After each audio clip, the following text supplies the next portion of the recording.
But before we get to the story of Amenhotep, we need to take a look at traditional Egyptian religion, so that Amenhotep's story will make sense to you. You'll understand why his story is so significant. We could describe Egyptian religion, traditional Egyptian religion, as another example of that polytheistic system that we find all over the world. Polytheism, you remember, is usually defined as a belief in many gods. I've got my hesitation about that definition because, well, I went through it earlier, and we'll go through it again. So why bother going through it now? It's the one we're kind of stuck with. A belief in many gods.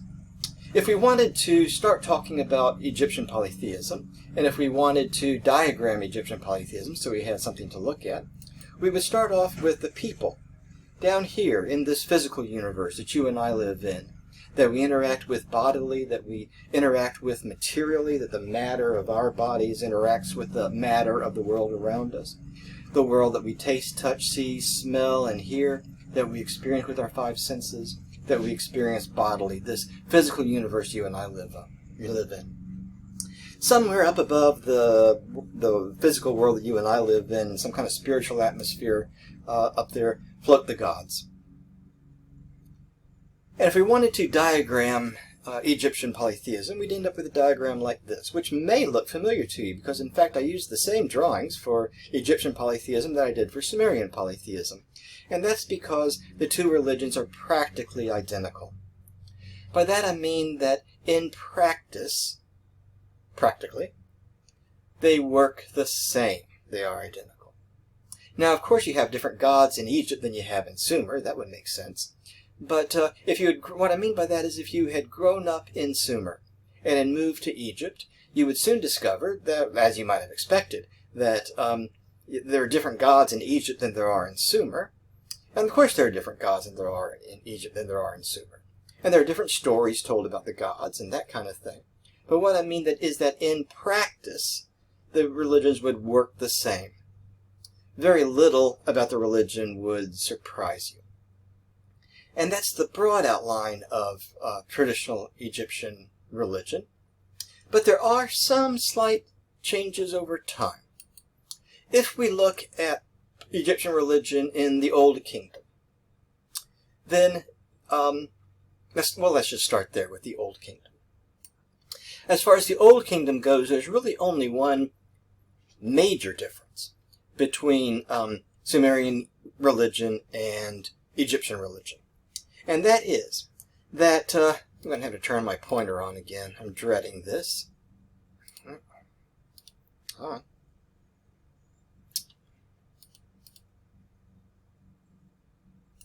Okay.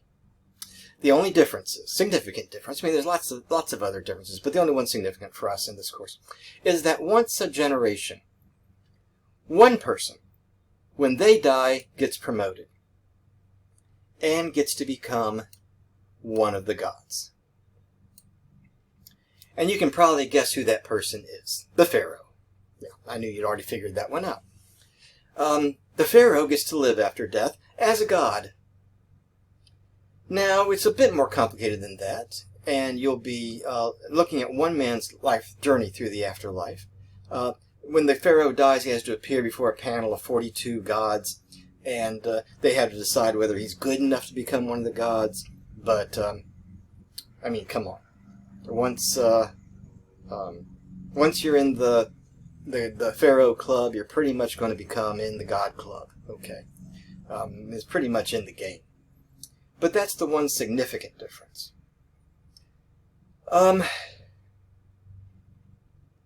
This is just one more reason to obey the Pharaoh, right? Not only does he control the water supply, not only does he have a huge army, well, actually, he doesn't have a very large army. We'll get to that later. But at least he has an army, and you don't. Okay. But if you don't do what the Pharaoh tells you to do, then the Pharaoh, when he dies, is going to become one of the gods, and he'll come back and be mean to you. And in fact, as it turns out, the Egyptian gods were pretty mean. Like I told you about Sumerian polytheism, typically, I know there are exceptions, typically the gods are mean. And in Egypt, that's what we find. Now, the Old Kingdom falls apart for whatever reason, or at least struggles significantly. We go through that that first Dark Age time. And then we enter the Middle Kingdom, where we see some differences. The Pharaoh, when he dies, there we go, goes through the same process. But remember, in the Old Kingdom, the Pharaoh was super powerful. They could build the pyramids. They could make a sphinx of themselves. They had that kind of authority to command that kind of thing to be done. In the Middle Kingdom, we find the Pharaoh has to share responsibilities and take advice and counsel and negotiate with the local nobles and aristocrats.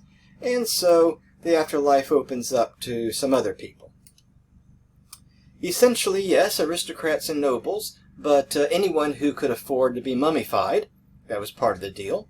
You had to go through, when you died, you had to go through a mummification process so that you would have a body to live in the afterlife. What would be the point of living in the afterlife if you didn't have a body, right? And so you see people like scribes, people who were educated to read and write and could make money being educated with that skill, then being able to afford the mummification process, which took about 2 months after death. That's quite a deal. And then to afford to have someone write out instructions for them to follow after they end up dead so they can make it to the afterlife successfully. And you're going to be learning about a scribe, actually, who makes a trip through the afterlife, or at least we're going to find out what he thought was going to happen to him as he goes through the afterlife. The Egyptians saw the afterlife, both in the Old Kingdom and the Middle Kingdom, as pretty much like this life. And so, of course, you were buried with things that you would have needed in this life, so that you have them with you when you're in the... Well, now we come to the New Kingdom. Remember, there's that second Dark Age. And then we come to a New Kingdom. And now we come to Amenhotep, who is most famous for his religious thought. Amenhotep rejects polytheism entirely. What Amenhotep replaces it with, as pharaoh, some religious scholars have disagreed about. Some religious scholars, and I'm one of them, sees Amenhotep as an example of monotheism. Monotheism is traditionally defined as a belief in one and only one God. Mono means one, and theism, God. A belief in one and only one God. Now, here we're using the word God in English to mean what it means in English. Personality that runs the whole universe. By personality, again, I don't mean a human being, but I mean personality. The things we think about when we think about personality, the ability to reason, to have emotion, to communicate, to have self-consciousness, self-identity, a sense of moral judgment, that kind of thing, okay? Now, many scholars see him as a monotheist. Others see him as an example of another religious system, henotheism, which is usually defined as a devotion to one God above all the others. It's not a rejection of the idea that there are other gods. It's just saying, I'm going to worship this God in particular and ignore the other gods. Well, I think that we can best describe Amenhotep's religious thought as monotheism, but I'm not really worked up about it all that much, okay? I'm more concerned that you understand that there is a conflict, and well, understand that what monotheism and henotheism are, and then understand there is some controversy here. I'd rather have you understand than agree with me about it, that's for sure.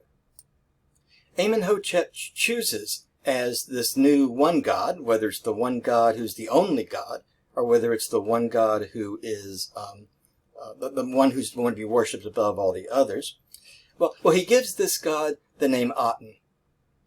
Aten, or Aton, and you'll hear me pronounce it both ways probably.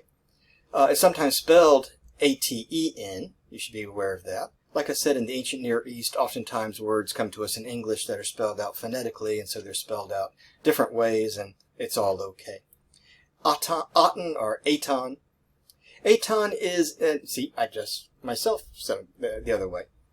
Aton is an Egyptian word that means the one. That, to me, indicates very strongly that we're talking about a monotheistic system. I mean, if Amenhotep chooses a God, and says his name is the One, that should be put into evidence, let's just say. He gives this name to the sun. The old name for the sun god was Re, which is kind of funny, thinking about sun rays. It was spelled R-E, or usually it's spelled in English, it's spelled R-E. And so sometimes during this time period, the sun is referred to as Re, and sometimes referred to as Aten, but yeah, we're talking about the sun here, okay. One of the first things that Amenhotep does after announcing this change is to change his own name, to take on a new name, and Amenhotep changes his name to Akhenaten. Or sometimes you'll hear that pronounced Akhenaton. And again, you'll probably hear me use both pronunciations. Akhenaten. Aten is, as you know, the Egyptian word that means the one. Aken, or Aken, is the Egyptian word that means servant. So we could translate Akhenaten into English by the translation, the servant of Aton, the servant of the One, meaning the one God, or the servant of God. I mean, that'd be a legitimate translation. At least if we're talking about a monotheistic system, then that would, well, if there's only one, then that would be a legitimate translation, the servant of God. And here we see Akhenaten and his family, and if you look carefully, you will see the sun up there in the sky, the big circle in the sky, sending down the sun rays upon the family, blessing the family here. Well, Akhenaton, he's the dictator of Egypt, he's the pharaoh of Egypt, so he goes to the religious leaders and he says, stop worshiping all these other gods and just worship Aten. Well, that's a big change. On the one hand, it's a pretty big change. On the other hand, well, it depends on how you look at it. Because the next day, the religious leaders show up at the same temples. They offer the same sacrifices the same way. They offer their prayers the same way. They offer their songs the same way. They burn incense the same way. The only difference is, instead of offering these sacrifices to a whole bunch of different gods, they all offer them to Aten. There's no new ethical teaching. Aten doesn't seem too concerned about morality or ethnic principles. There's no new religious services that develop. Instead, everything keeps pretty much going on the same way that it had been going on. Instead of offering sacrifices to a whole bunch of gods, you only offer sacrifices and all the other stuff to Aten. What's interesting is that this change is highly unpopular with the religious leaders. And at first glance, it's hard to figure out why. Because nobody's lost their job. Nobody's had to learn anything new. In fact, their job's gotten easier. Their job is keeping track of all the different gods. And at the time that Akhenaten now announces this change, there are more than 2,000 gods in Egyptian religion, which is a lot of gods to keep track of. Now, if your job was to keep track of the gods, would you rather have the job of keeping track of 2,000 gods or keeping track of only one god? Well, you'd actually want the job of keeping track of 2,000 gods. We're going to explore that in the next section.